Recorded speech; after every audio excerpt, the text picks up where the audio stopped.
Alright, y'all stay. I'm Sierra and Taylor. And I'm Softface. Yeah. We in Sweet Life. Said it right. Yeah. We're TGM, and that's Softface. Yeah. So first of all, I first heard of you last year. Around the time of Tuck's the session as Tuck's crib. Yeah. First time I heard you was on Surprise, the original version, which featured you and MVP. Yes. So my thing is, I don't really have a lot of history on you. Right. So I need some history on you. Well, I started back. I've been rapping for like 7 years now.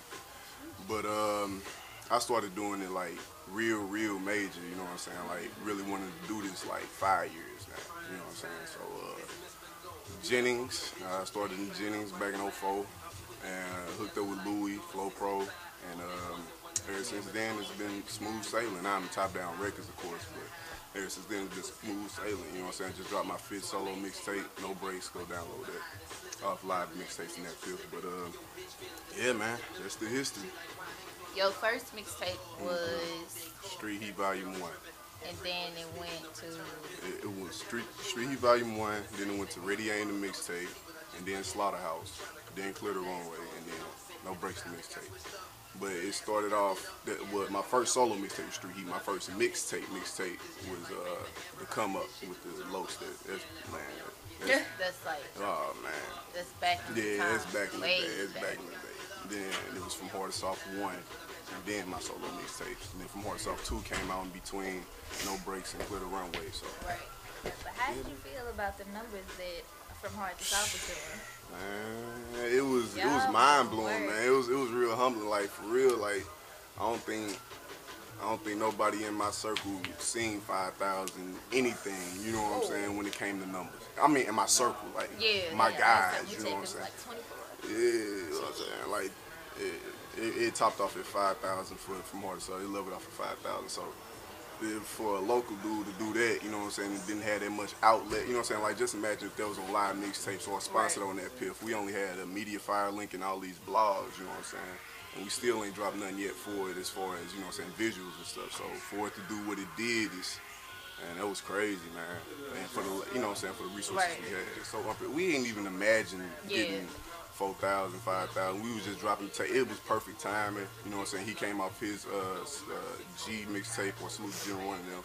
Right. And I came off Clear the Runway, and it was just perfect timing. And local music it was a good thing for local music at that time. So yeah, cause like that was what, summer, right? Yeah. In the summer type. Yeah, from what it's so it had really been a drought, really, from because March, April, and May was like March some Madness. power. Yeah, them was like the heavy months. Yeah. And then it was just like a drought. Right. And then y'all came with just like boom, boom, along with a few other artists. Yeah, I love that. That was lovely, man. If I could do that again, I would, man. If I just want, you know what I'm saying, local music go back to that spot, that point in time, to where everybody was loving everything. Now everybody just want to, you know, do this whole separating. Nah, man, we need to come together, man, and do what we did before, man. That's like funny. That. We was talking about that last night. Because it's a playlist specifically on my laptop. It's a STL playlist. Got everybody, singles, got unreleased singles, artwork, everything, out of town artists. And I was like listening to everything, and I'm like, even though the music, it's not so much cheesy, but everybody was like Brooks from last fall all the way to like. Well, not everybody. Well, not everybody. Not everybody. It was a whole bunch of new cats that came out. Yeah, it was fall, new people. You know what I'm saying? People was starting to do more performances, and it was like a load of events back to back. Right. So that's kind of like when we got familiar with everything. Right. But the music feels so much more genuine. Yeah. Everybody got something to prove now. I don't know why. You know what I'm saying? Out of nowhere, like. Everybody want to be that top dude, you know what I'm saying? Like, if everybody made humble music and being humble to themselves and to their craft and everything they do, man, it'd be a better music environment, dog. You know what I'm saying? Like, everybody want to, like that old saying, everybody want to be, there's too many Chiefs, not enough Indians, you know what I'm saying? Right. Let's just share it, you know what I'm saying? Let's do this, let's help dude out, you know what I'm saying? And he'll do the same thing for you. Everybody want to be that top nigga. I don't like that, dog. You You know what I'm saying? But trying to be top and still hate to say it, but right. still local. Like Right. you can't. It's competition, but Yeah. it's like it's not competition until somebody is out of that element. Right, right. So how you feeling about the numbers that No Breaks is doing so far as opposed to how well Hard to Soft? I can't even compare those two for real. You know what I'm saying? Because like with No Breaks, I ain't have the like even though the expectations from Hard Soft 2 wasn't 5,000, Right. I know that the point in time with music with it was gonna do good. No Breaks, this was just something to, you know what I'm saying, start the rebuilding process. Right. You know what I'm saying? So I wasn't looking for big numbers, even though it's doing good. You know what I'm saying? I can't really tell you how many downloads it did on live mixtapes. I think it's at like 2,000 views, but it's doing good. It got enough exposure for me to know that I am still relevant, and I know that I am going the right process with the movement that I'm trying to do. So I'm satisfied with it. Then all in too, all.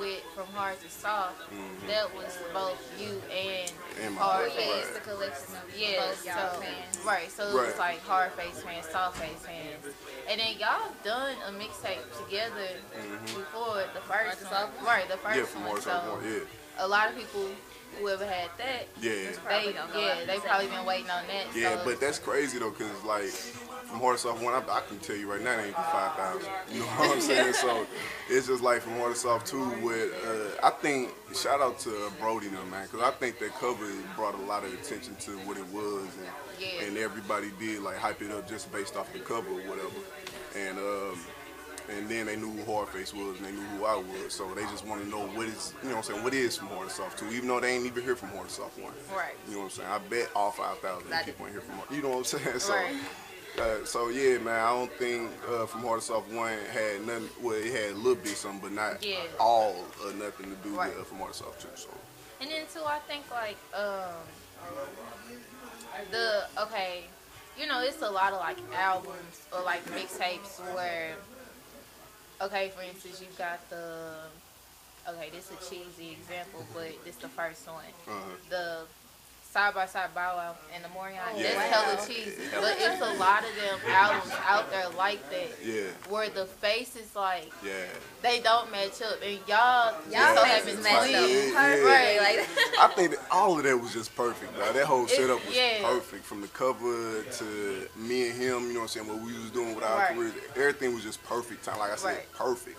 I don't think it'll ever get a perfect timing as that. You know what I'm saying? I just want to match that timing again for my next, my next drop by myself. You know what I'm saying? Just to show y'all that I can do it. You and your brother, Hardface, another STL local artist. Yeah. When did both of y'all start rapping at the same time? Yeah. Like consciously?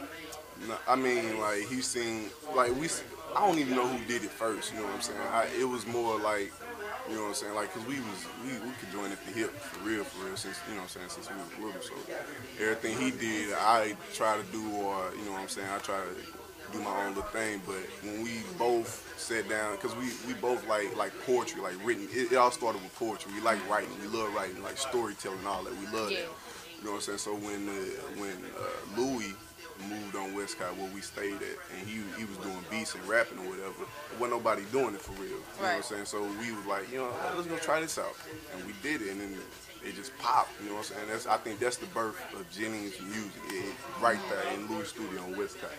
And it was me, him, B More. He was with this group called TNG then, and I think that was the birth of Jennings music right there. When we decided that we wanted to rap, that's when it happened. That's back in 04. Family thing. Wow. Well, we was like 4th grade, 5th grade. Jesus. Straight up, that's how long I've been rapping, man, since 04. Wow.